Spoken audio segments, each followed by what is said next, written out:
you for this segment of Citizens Forum.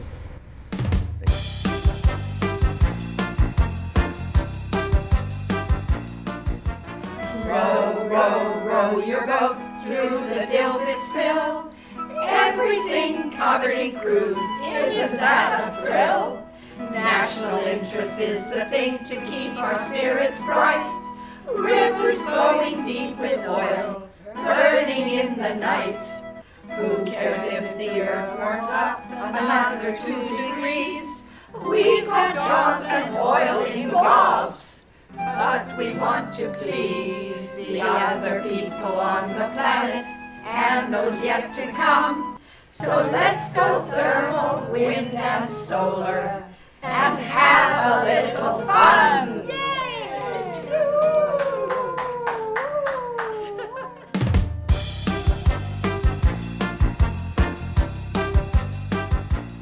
Hi, I'm Charlene Simon, and we are Victoria's Raging Grannies, a group of elder women who keep our eyes on policies and politics with a desire to work for justice, fairness, and a world in which all children can be safe and sound. With a collective life experience of over 700 years, we have a seasoned perspective on what is worth fighting for.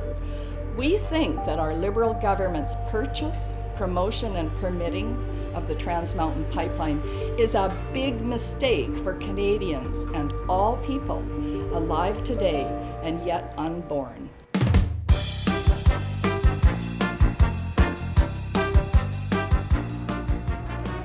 We have watched the Alberta government's recent TV ads, and we wonder if the 30+ million spent would not have been better used to clean up existing toxic oil sands ponds or start a retraining program for unemployed oil workers in the rapidly developing renewable energy sector.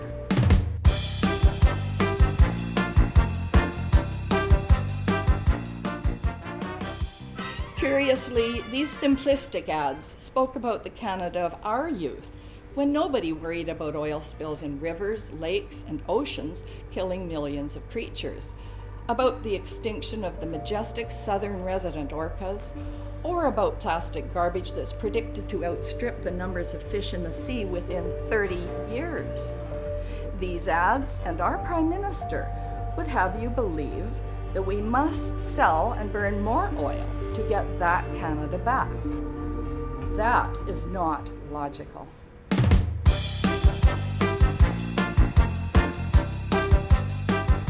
The world's top scientists have warned us that we have 11 years to severely reduce our oil consumption or condemn every living thing to unlivable temperatures, chaos, and perhaps extinction. Yet our federal government and Alberta's provincial government have said, full steam ahead, frack away, and don't worry, be happy.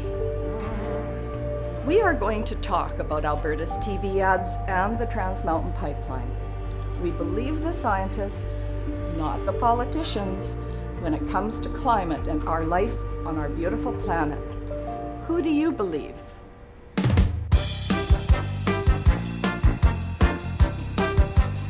I'm Raging Granny, Virginia. What sense does it make to expand Alberta oil markets overseas? They would sell more oil to make more money to fight pollution? Using oil creates pollution. Automakers such as Volvo are increasingly replacing gas-burning cars, buses, and trucks with electric. Solar and wind energy use is rising exponentially. Even the U.S. military is converting their bases from oil, diesel, and coal fossil fuels. The demand for oil is decreasing.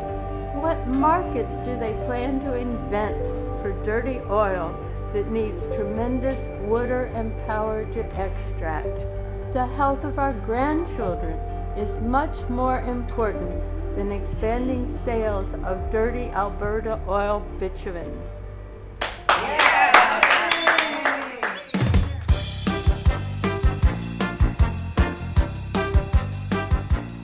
Hi, Hi, I'm Frida. Jobs created in building the Trans Mountain Pipeline were estimated by Kinder Morgan to be at 2,500 temporary workers a year for 2 years. Once the pipeline is built, it will be bye-bye in BC to all but about 50 permanent maintenance jobs. A major oil spill in Burrard Inlet would put at risk industries including tourism, real estate, and agriculture, totaling over 200,000 people. There are now at least 23,700 green energy jobs in Canada. That's good.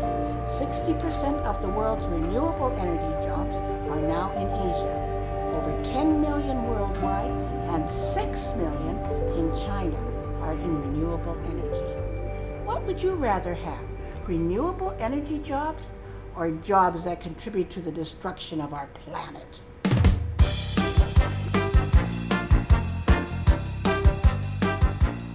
How is it in Canada's national interest to support an industry that contributes just 3% to our GDP, but threatens the livability of our whole planet?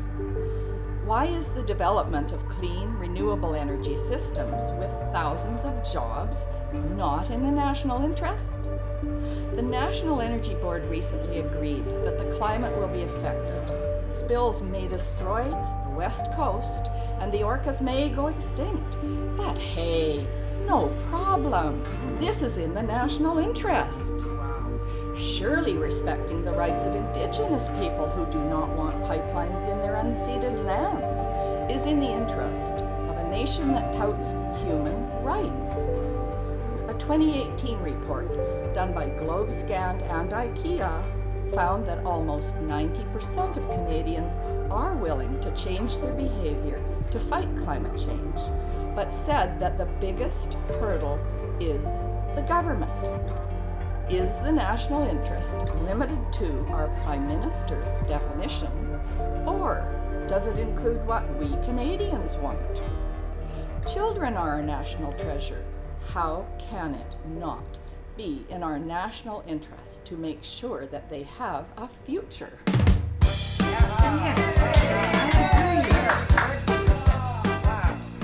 How does a granny's garden grow?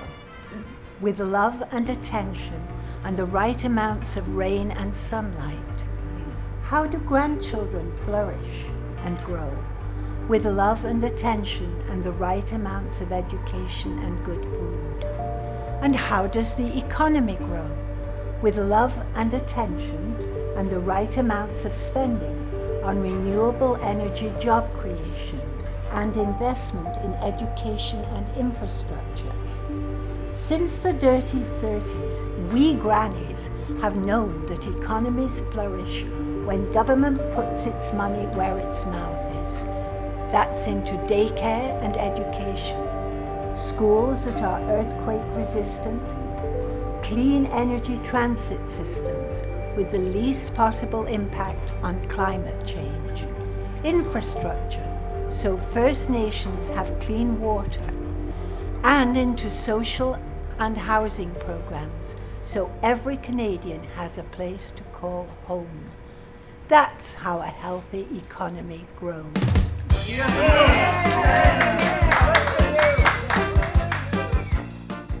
I'm Alison, and I'm here because I'm concerned about health. And apparently Alberta plans to spend $5.5 billion on 40 new hospitals, but no hospital can stop the harm caused by air pollution arising from production. There is no cure for oil. Around the world, dirty air leads to almost 4.5 million premature deaths a year. But those who live close to the production facilities are the most in danger. Environment Canada reported in February this year that Alberta's oil sands, the largest source of oil pollution in Canada, puff out up to 84 tons of dangerous aerosols a day, and they can spread as far as Toronto. But their concentration in Alberta is the most alarming. The World Health Organization warns that air pollution not only causes asthma, it can lead to heart disease or lung cancer, and it's especially dangerous for children. Oil is harming us all, and no new hospitals can provide a cure. So there.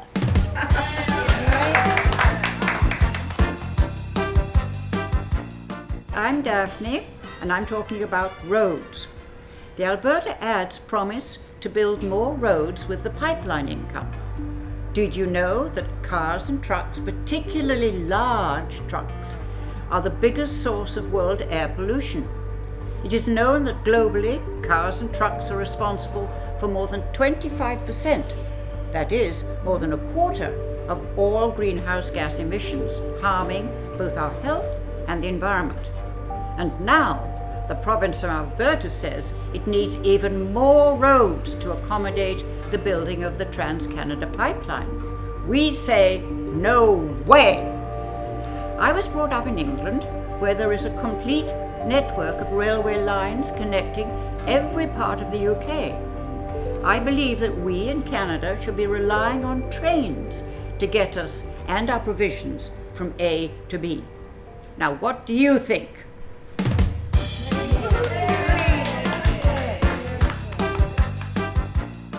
Hi there, I'm Anne. I have a lot of grandchildren, and one of them drew this lovely picture of water for me. And I really don't want to spoil it with having oil coming out of the watering can. Yes, many oil spills have already happened, and none of them have ever been properly cleaned. There is no satisfactory cleanup for oil spills. We know that now. The Exxon Valdez spill, which happened more than 25 years ago, is still not cleaned up. And the resident whale population has not produced a single calf since that spill. Heavy oil, like the diluted bitumen that the Trans Mountain Pipeline transports, can sink to the seafloor.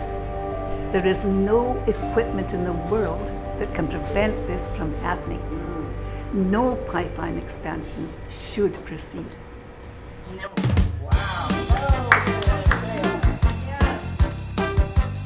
Our federal government has another reason for building its pipeline to the BC coast. They tell us that we need a new pipeline to finance renewable energy sources. Yet somehow Alberta itself has already purchased new wind and solar installations without a new pipeline. And another thing, renewable energies can easily pay for themselves and help slow climate change. Our grandkids will be saying, "Thank you very, very much." Our government must keep its campaign promise and stop giving billions of dollars to the fossil fuel industry. Instead, subsidize renewables. That is what our taxpayers' money should be supporting, not the oil companies. We want a government that looks after the future of all the Earth's children by supporting a healthy, universal environment. It's up to us today to help create a livable tomorrow for all our children. We are insisting on renewable energy, not polluting pipelines. Wow. Right. Wow. Yeah. You're so right. Yeah. Right. I'm Sonia. To a greener planet. How much more evidence than the summer fires and the winter floods do we have to see to stop the dithering and start doing something to respond to the climate change challenge? The UN IPCC gives us 11 years to rescue our planet if we are to limit global warming to 1.5 degrees Celsius by reducing global CO2 emissions. To do this, we need the will to move from subsidized fossil fuels to sustainable renewable energy. We need to support human and ecosystem health by promoting clean air and water regulation. As consumers, we need to make low carbon choices in all aspects of our daily lives. Above all, we need to set value on and preserve the natural world for the generations to come. Our children deserve no less. It's up to us, and we need to act now. Let's make a difference. Good. Row, row, row your boat through the Dilbit spill. Everything covered in crude, isn't that a thrill? National interest is the thing to keep our spirits bright. Rivers flowing deep with oil, burning in the night. Who cares if the earth warms up another 2 degrees?